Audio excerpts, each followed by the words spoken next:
Philippines! My name is Georgie and welcome back to my channel. So for today's vlog, I thought of sharing with you guys my UKRN journey. So if it's something that you're interested to know, stay tuned because it's gonna be a lengthy story time.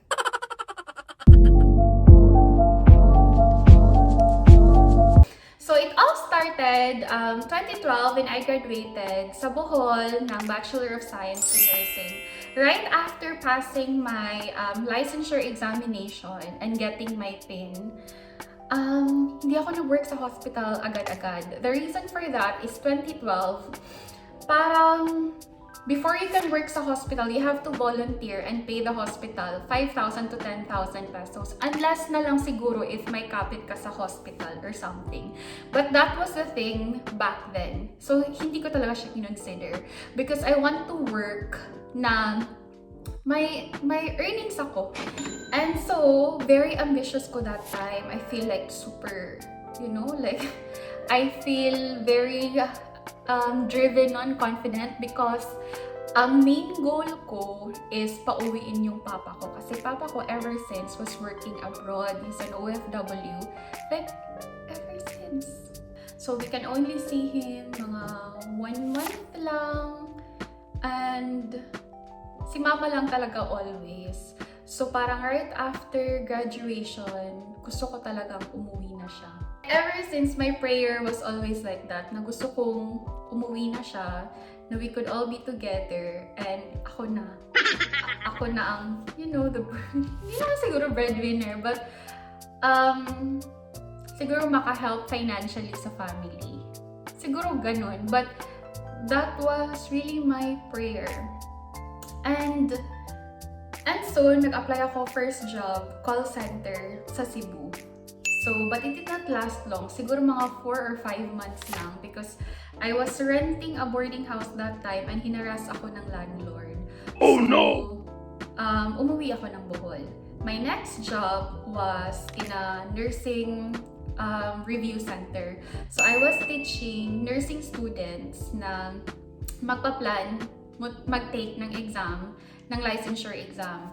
So, siguro that lasted for 10 months. And after that, bumalik ako ng Cebu and then I applied sa isang PPO industry din in which I lasted there for 5 years.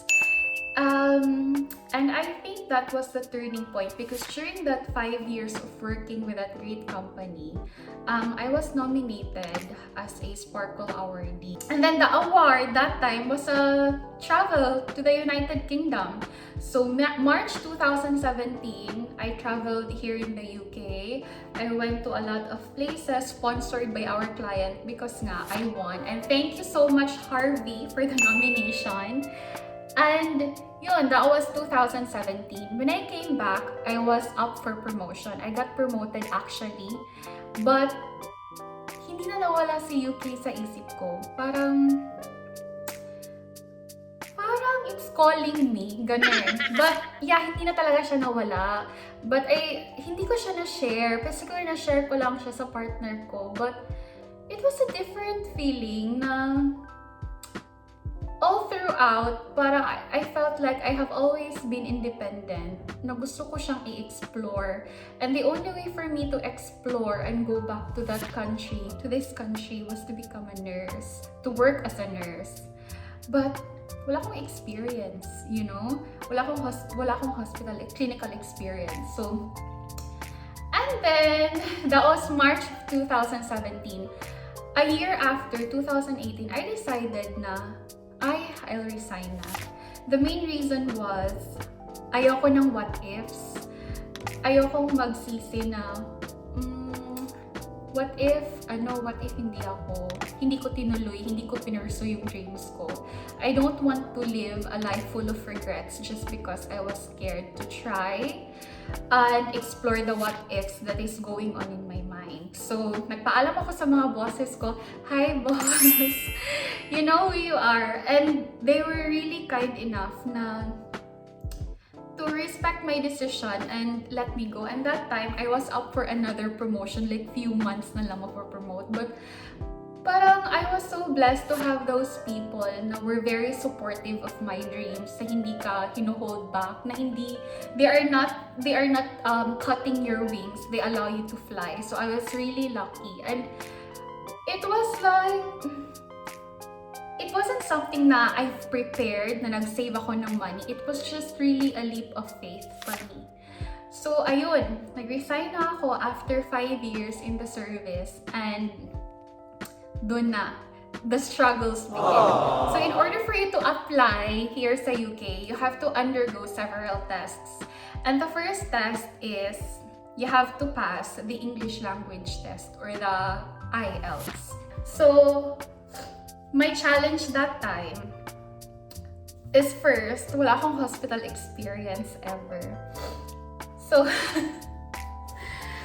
what I did is, after a month ako nag-resign sa company, umuwi ako sa hometown ko in Bislig City, Surigao del Sur. Hi, Bisliganos!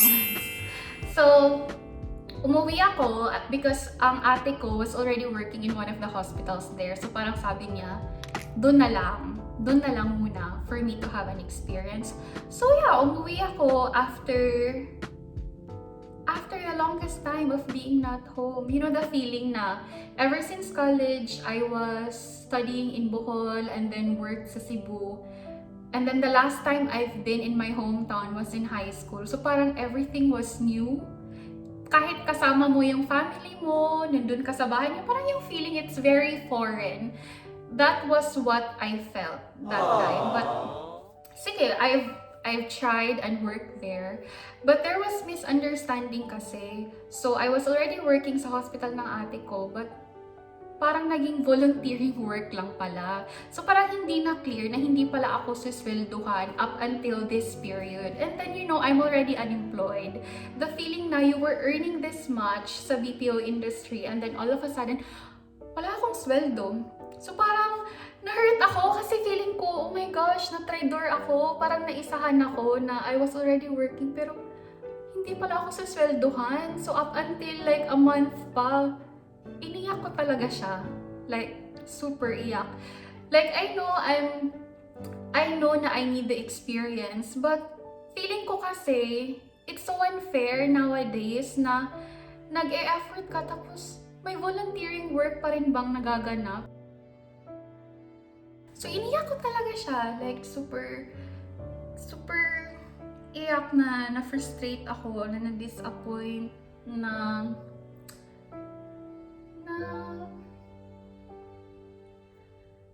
you know, kakauwi ko lang, like, after many years of being far.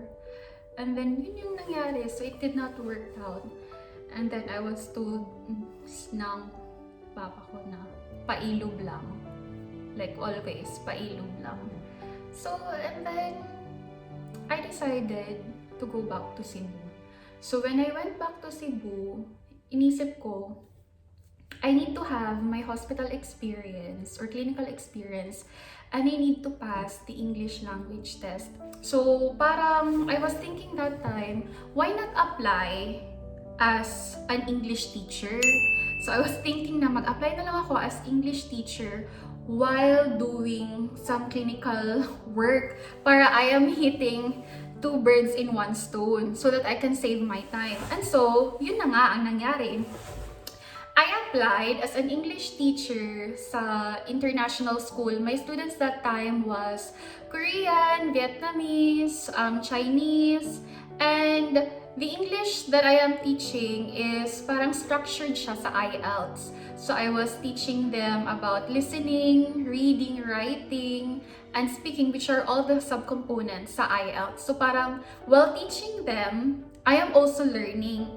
So yun. And then, in order to balance it with my clinical experience na need, that time, I applied as a volunteer sa BAGA, which is like parang pulmonary unit siya. Hi, BAGA friends! So, yun. My main source of income was my teaching job. And then, nag-volunteer ako para maging pulmonary nurse. So, Mondays to Fridays, I am teaching, and then Saturdays and Sundays, I am volunteering dun nga sa BAGA.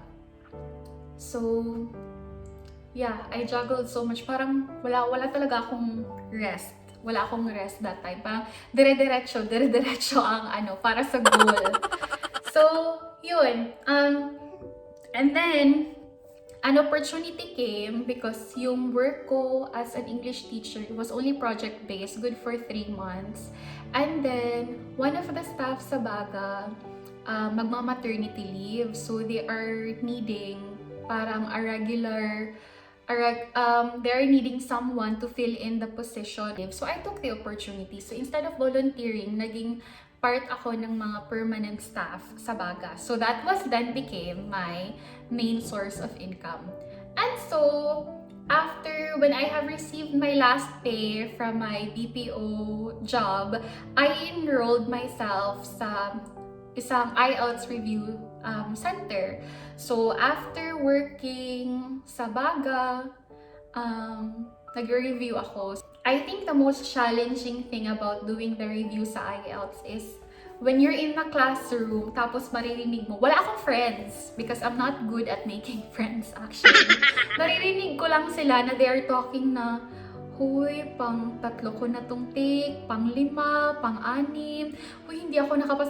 You know, the anxiety is creeping in na parang, oh my gosh, what about me? So, may iba na magti-take sila sa Vietnam kasi daw easy daw ang pagpasa dun sa Vietnam.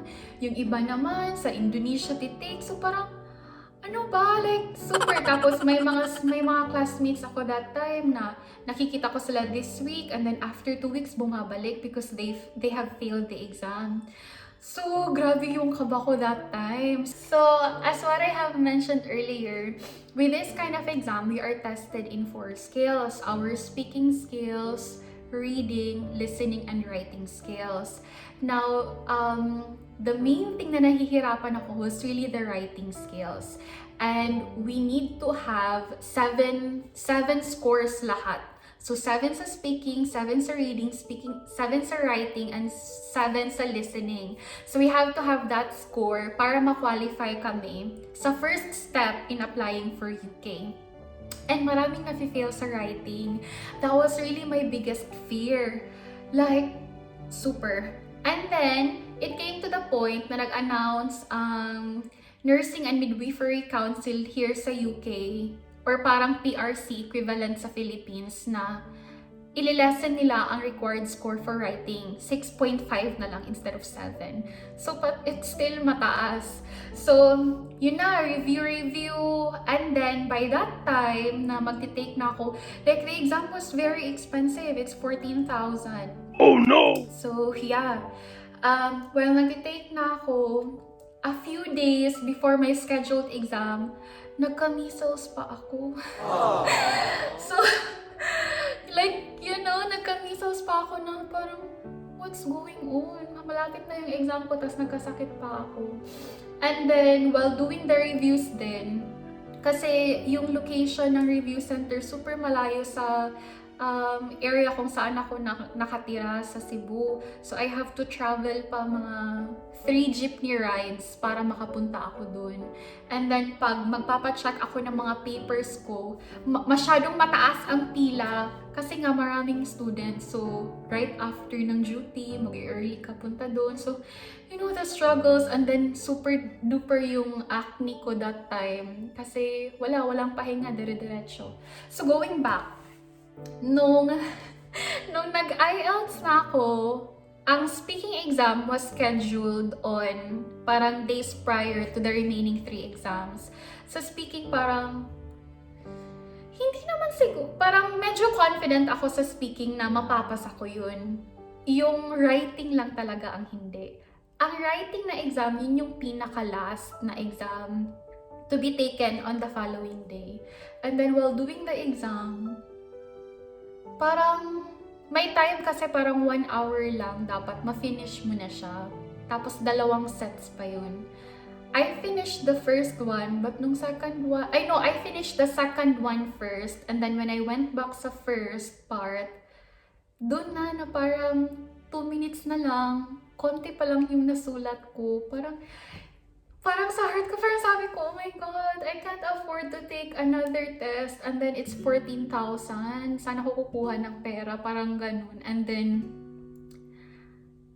nakakaiyak na that time na I want to give up na yung utak ko parang, I'm so tired. Like, I'm so tired. Like, all the months I have prepared for it. And then, yun lang. Pero negative na yung thoughts ko, pero sumusulat pa rin ako sa paper. Hindi ako nagsastop. And then, sabi ko na lang, Lord, this is my best for today. like, this is my best. This is the most that I can do. Like, I surrender it all to you na ito lang talaga kaya ko. Because there are days na your best is only here. And there are times that your best is here. And it's all okay because you did your best. So, I just prayed for a miracle actually na wala. Feeling ko talaga kung ako yung mag-check ng paper ko, wala, babagsak talaga yun. And then, the struggle came after because it's the start na you have to wait for the results. So, it's like 14 days ba? Or like a couple of weeks na sleepless nights because you're thinking na, I could have done this, I could have written that, I could have, this idea instead of that idea na sinulat ko. So, parang, oh my gosh, it's very tiring. And then, dinasal ko lang talaga siya. And then, all of a sudden, mga hapon yun sa bahay, I was with my partner that time and then parang sinasabi nila na the results should be in daw mga afternoon. So, my phone, parang nag-alert siya na may message. And then, nung nakita ko yung message, hindi siya whole message na nakita ko sa banner. Parang IDT, IELTS, and my, parang my number or something. So parang, like sabi ko, oh my God, the results are in. Pero I was so scared to open it. Like, I'm super scared. Parang hindi ko kaya to receive the bad news ng ganun. But like, I was really shaking. And then when I have opened it, ayun na nga, I made it. I passed IELTS. Umiyak talaga ako. Like, yung feeling na oh my gosh, naiiyak ako. Yung feeling na ilang days mong iniisip, tapos dinasal mo lang talaga, like sabi ko talaga, Lord, kung papasa ako dito, hindi talaga ako to, it's all you. Because I know na I did not do well, na the ideas I have presented dun sa exam wasn't not really strong enough na para mapasa. But, grabe si Lord. Yeah, pumasa ako on my first try. So, ayun na. Nung pumasa na ako, feeling ko dire-diretso na, like, na parang unstoppable na ako.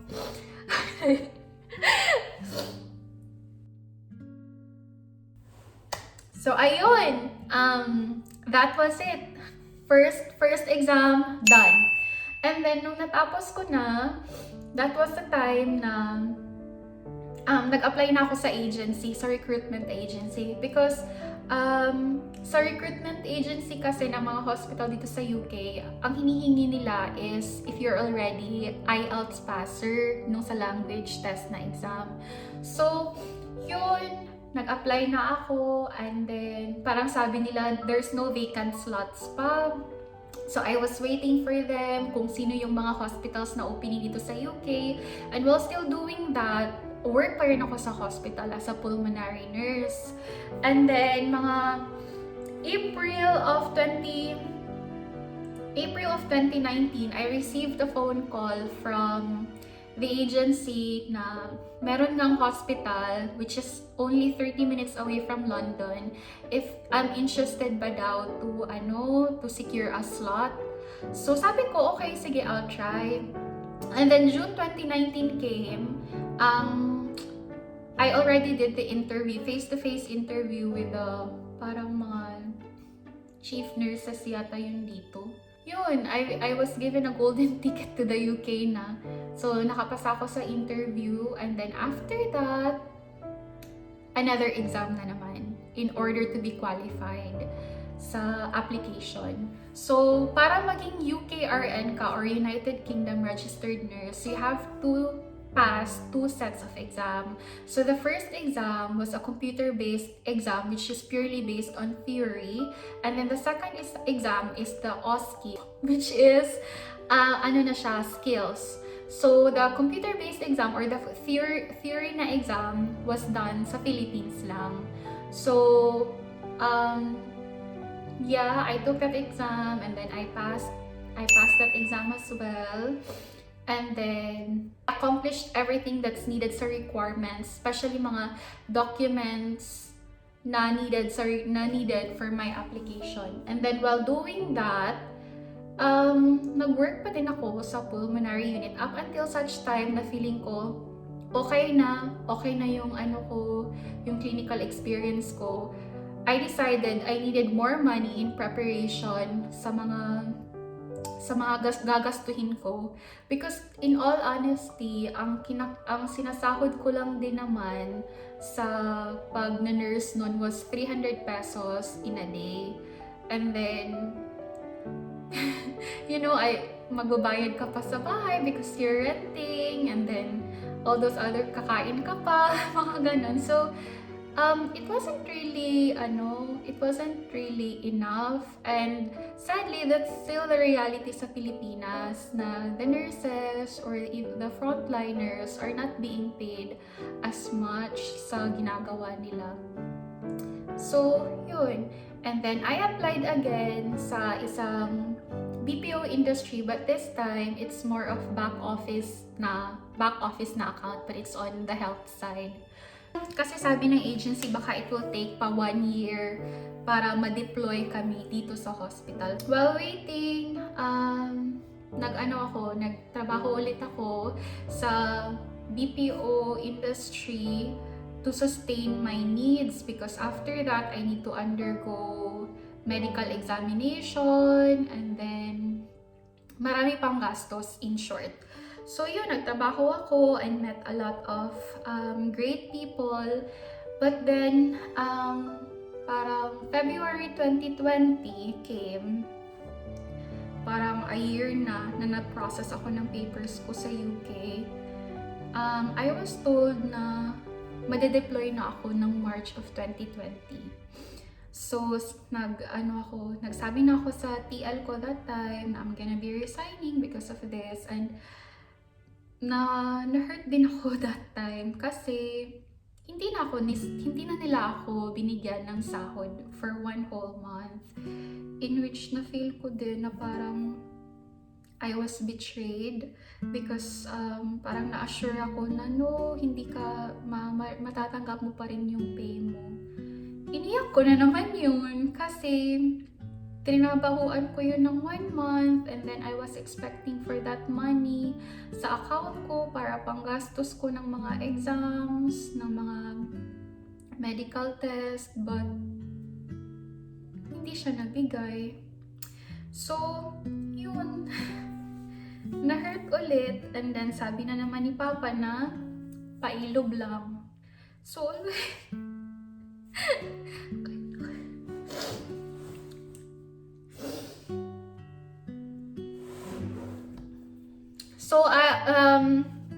I'm not just gonna delve into the reason as to, because sabi ko, I just surrendered it na, yeah, there are just people na like that. And then, parang iniisip ko na lang, March, malapit na naman yung March. So, yeah, fast forward, March 6, dumating ako dito sa UK, and March 6, dumating ako dito sa UK, and then started our, classes, mga reviews. But, a week after, nag-lockdown sa UK because of COVID. We were scheduled to have the second part of our test para maging official UKRN a month after, which is April dapat. But since nag-lockdown, parang nag-pause ang lahat. Like, you know what happened. And then, I was initially working sa pulmonary unit sa hospital na to because my experience way back home was really about sa respiratory area. So, na-pull out ako dun sa ICU, which I am now working na then. Na-pull out ako para to support yung COVID workforce. And then the matron sa ICU offered or asked if somebody's interested daw to work sa ICU na lang instead of going back to the wards we previously was assigned to. So I just grabbed the opportunity kasi feeling ko I was only working dun sa area na yun for a couple of days. And since I have been working in the ICU, although wala akong ICU background, parang dire-diretso na lang kasi nag-start na ako. So, nag-apply na natanggap naman kahit walang ICU experience. Pero yun nga lang, mahirap siya, but you can always ask. So, for those actually, there has been like a lot na asking because this has also been one of the questions I had before applying here because I wasn't confident with my skills, but some of the people that I know keep on assuring me na that is fine kasi pagdating mo naman dito, back to zero ka, kailangan mong, you have to learn the equipments, you have to do some certain procedures na different sa Philippine practice. So parang ganun, that was the assurance that I have na so mag-train pa pala ako, tuturuan pa pala ako. But sometimes, it doesn't happen that way. Sometimes, isasaba ka na lang a day after na tinur ka, isasaba ka na lang bigla-bigla. So, I suggest for those of you na planning to work here, it's actually a leverage for you to have a clinical experience sa Pilipinas. Kasi, magiging confident ka, much more confident sa mga routines and all. Although, there will still be room for learnings, but best talaga if meron kang clinical experience na kahit papaano. And then since the restriction was lifted that time, we were able to do the second part of the exam. So the OSCE now, August yun, August. The exam na, or the scenario that was given to me was parang different sa napag-aralan ko. So, it's something na I wasn't really parang 100% sure. So, may mga moment dun na wala, feeling ko babagsak talaga ako. And I was thinking na it's a salary deduction for 18 months. So, if ma-fail ka, parang it's gonna be too much na babayaran mo sa hospital. So, umuwi ako na sad kasi alam ko na babagsak ako, na marami akong miss. And sinurrender ko na din talaga siya, and then sabi ko na if papasa ako, si Lord na talaga yun. But when the results came, I received an email and it's good news. I've made it. I'm officially a UKRN. So, iyak na naman. Maraming tears na na-produce ang eyes ko for that time. Iniyak ko na lang, tapos pinagpasalamat ko kay Lord kasi even if I have all those doubts sa sarili ko, He keeps on giving me miracles na He's always giving me hope na parang feeling ko na I'm not good enough man. Uy, nga ka nang. I'm not really good. He keeps on telling me na no, it's not. It's the other way around. Na I just have to trust Him and surrender to Him because He have greater purpose for my life. So, yun. I passed my exam and became a UKRN days before my birthday. So, it was like his early birthday gift. Oh my God. So looking back sa experience ko na applying here, it wasn't really easy. May mga days na gutom ka kasi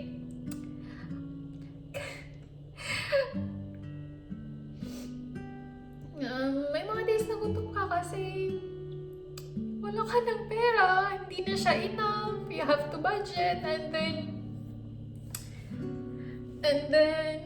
may mga tao pa na nagtitake advantage ng kindness mo, yung ganun. So, it wasn't an easy journey. It wasn't really a straightforward journey sa akin, but when I look back, my heart is just filled with gratitude kasi parang ganun yung mga nangyari, ganun yung naranasan ko, but God has, He keeps on providing me with what I need. And I have BFF who keeps on supporting me, and I have my family, my friends, na nagpupush sa akin. So, yun. And God has always been good. Yeah, He has always been good. Always. So for those nurses out there who's dreaming of coming here and working here, and if you find yourself in a season of waiting, struggling, and parang you're doubting yourself if it's really for you, just pray and let God do His miracles, because He will always make a way for you. And don't give up na all these things, once ma-reach mo na yung dreams, you can look back and parang you have conquered all those struggles and all the pains you've been through. And then always pay it forward, because yun naman that's the life cycle na all those blessings you have received, always give back, kasi yung mga na-receive mo naman is all blessings ni Lord for you, na not just intended for you but intended to be shared to somebody else or someone else, because He makes an extension of His blessings. So, ayun lang. Sorry if this is like a long vlog and an emotional one, but I hope I inspire some of you who's interested and who's dreaming to become a UKRN. And yeah, that's it for today, Jollibee. Thank you so much for the love and support, and see you on my next vlog. Bye!